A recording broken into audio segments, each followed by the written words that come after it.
Hello everyone, welcome back to commerce junction. आज हम करेंगे कि शेयर कैपिटल क्या होता है, उसके कितने टाइप्स होते हैं और शेयर कैपिटल को हम बैलेंस शीट में कहाँ पे शो करेंगे और किस टाइप से।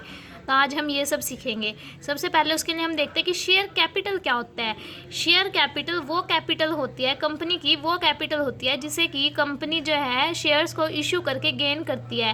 जैसे कि एक कंपनी है, उसने शेयर्स इशू कर दिए, उसको जो है जो भी बंदे कंपनी के ओनर बनना चाहते हैं वो परचेज करेंगे, तो उससे क्या आएगा, कंपनी को पैसा मिलेगा। वो कंपनी की क्या आती है, शेयर कैपिटल होती है। अब जैसे बहुत सारे लोग होते हैं जो कंपनी के अंदर इन्वेस्ट करते हैं, लेकिन उन कंपनी जो है वो उन सभी का अलग से कैपिटल अकाउंट नहीं बनाती। उसके उन सब के लिए एक कैपिटल अकाउंट बनाया जाता है जिसे बोलते हैं कंसोलिडेटेड कैपिटल अकाउंट। वही जो है कंपनी का शेयर कैपिटल अकाउंट होता है। देन इसके बाद देखेंगे काइंड्स ऑफ शेयर कैपिटल, यानी कि शेयर कैपिटल के कितने टाइप्स होते हैं। 6 टाइप्स होते हैं शेयर कैपिटल के। तो सबसे पहले रहेगा ऑथराइज्ड, रजिस्टर्ड और नॉमिनल कैपिटल। इट मीन्स ये कंपनी की वो कैपिटल होती है जो कंपनी के मेमोरेंडम ऑफ एसोसिएशन के अंदर मेंशन होती है। ये कंपनी की मैक्सिमम कैपिटल होती है, यानी कि ये वो कैपिटल होती है, वो अमाउंट होती है, उतने शेयर्स होते हैं जो कंपनी अपने पूरे लाइफ टाइम में इशू कर सकती है। इससे ज़्यादा के शेयर्स जो है कंपनी इशू नहीं कर सकती, जिसके लिए वो ऑथराइज है, यानी कि इतनी ही पावर है उसके पास शेयर्स इशू करने की, उससे ज़्यादा इशू नहीं किए जा सकते। अब यहाँ पे इसी में हमने एक देखा था कि memorandum of association.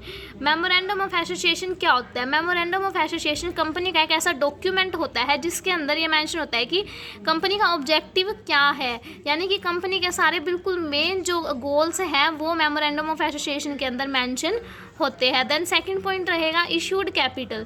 Issued capital क्या होती है? इशूड कैपिटल जो है ऑथराइज्ड कैपिटल का वो पार्ट होती है जो कंपनी जो है पब्लिक को इशू कर चुकी है, यानी कि पब्लिक को हमने कह दिया कि तुम इतने के शेयर्स परचेज कर सकते हो। और बाकी जो बच गई ऑथराइज्ड कैपिटल हमारी, वो अनइशूड कैपिटल होती है जिससे कंपनी ने अभी इशू नहीं किया।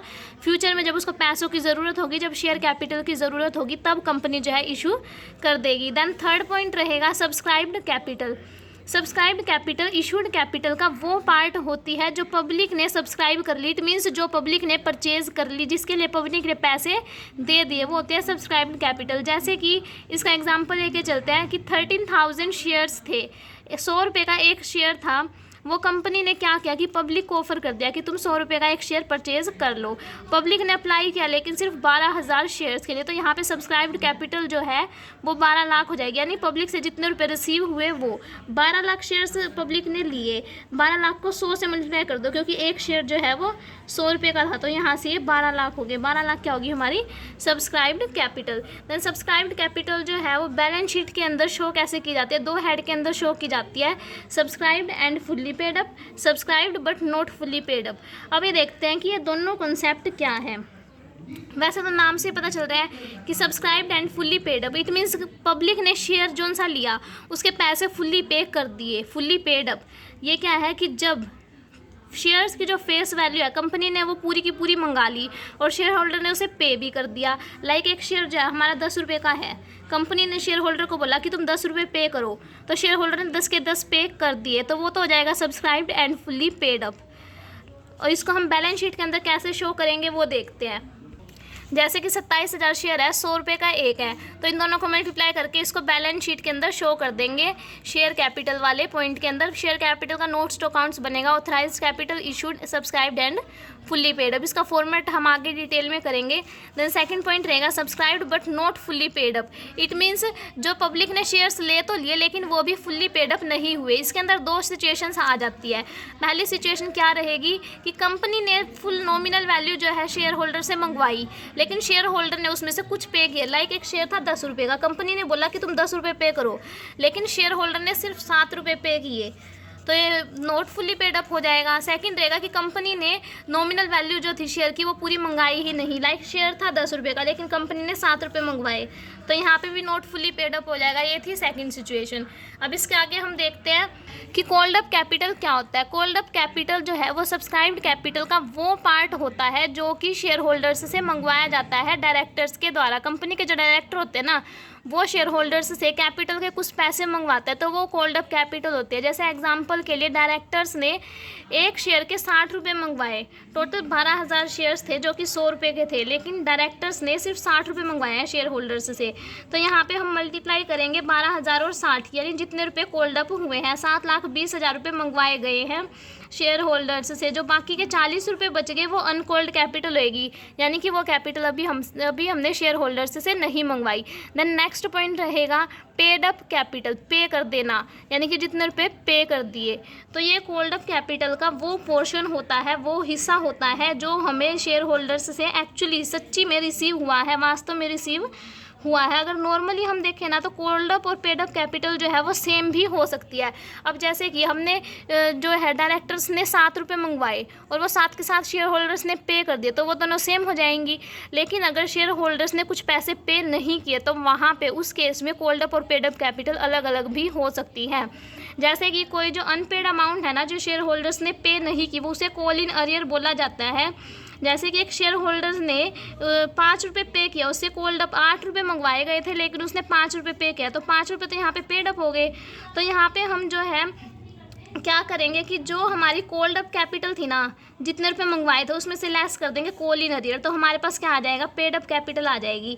मीन्स यहाँ पे क्या बोला हुआ है कि जो हमारी कोल्ड अप कैपिटल है ना उसमें से लेस कर देंगे जो हमने अभी तक पे नहीं किया, यानी कि कॉल इन अरियर को लेस कर देंगे तो हमारे पास क्या आ जाएगा, हमारे पास आ जाएगी पेड अप कैपिटल।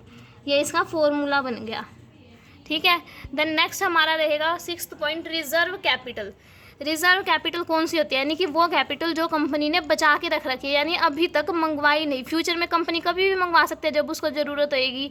तो हम इसको डिटेल में देखते हैं। जैसे कि कंपनीज एक्ट 2013 के सेक्शन 65 के अकॉर्डिंग जो एक अनलिमिटेड कंपनी होती है ना शेयर कैपिटल वाली, वो खुद को कन्वर्ट करा लेते हैं लिमिटेड कंपनी में, तो उसके पास रिजर्व कैपिटल बचती है। कैसे, क्योंकि कंपनी जो होती है ना वो एक प्रस्ताव पास कर देती है। उसमें क्या होता है, प्रस्ताव के अंदर क्या कंडीशन लिखी होती है कि कंपनी जो है वो पर शेयर की वैल्यू को इंक्रीज़ कर देते हैं, नॉमिनल वैल्यू को। लेकिन जितनी वैल्यू उसने इंक्रीज़ किया ना, लाइक एक शेयर कंपनी का 7 रुपये का था, अब कंपनी ने उस शेयर की वैल्यू 10 रुपये कर दी, लेकिन जो पर शेयर 3 रुपये जो इंक्रीज़ किया ना, वो कंपनी अपने लाइफ टाइम में ना मंगवा के अपनी वाइंडिंग अप पे मंगवाते हैं। यानी जब कंपनी समापन हो रहा है, जब कंपनी का समापन हो रहा है वो 3 रुपये तब मंगवाएगी, तो वो उसकी रिजर्व कैपिटल होती है। यानी वो अभी तक उसने मंगवाई नहीं, वो उसकी बचा के रखी हुई है कंपनी ने अपनी, कि जब वाइंडिंग अप होएगा ना तब क्रेडिटर्स की पेमेंट के लिए वो मंगवा सकती है।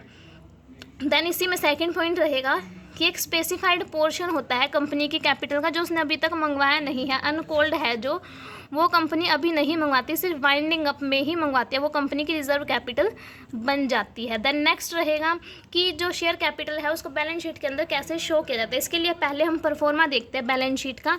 सबसे ऊपर लिखा जाएगा extract of balance sheet of, यहाँ पे कंपनी का नाम, देन एज एट डेट लिखी जाएगी, हम बैलेंस शीट कौन से ईयर की बना रहे हैं। देन परफॉर्मा रहेगा particulars, note number, amount current year की, देन अमाउंट प्रीवियस ईयर की, पिछले साल की है, इसी साल की लिखी जाएगी। तो सबसे पहले हेडिंग डलेगी इक्विटी एंड लाइबिलिटीज़, इसके अंदर हेडिंग बनेगी शेयर होल्डर्स फंड, इसमें फर्स्ट ही पॉइंट रहेगा share capital. Then second reserve and surplus money received against share warrant. अब जैसे यहाँ पे नोट नंबर लिखा हुआ है 1, ये नोट नंबर क्या है, इसके लिए जो शेयर कैपिटल है ना इसके अंदर काफ़ी पॉइंट्स होते हैं, तो इसलिए हम इसका नोट्स टू अकाउंट्स बनाते हैं। जैसे इसमें ऊपर लिखा जाएगा notes to accounts. Then first point रहेगा शेयर कैपिटल का, क्योंकि हमने शेयर कैपिटल को फर्स्ट पॉइंट दिया था। सबसे पहले था ऑथराइज्ड कैपिटल, यानी कंपनी टोटल कितने शेयर्स इशू कर सकती है। देन इशूड कैपिटल, कंपनी ने इतने शेयर इशू किए।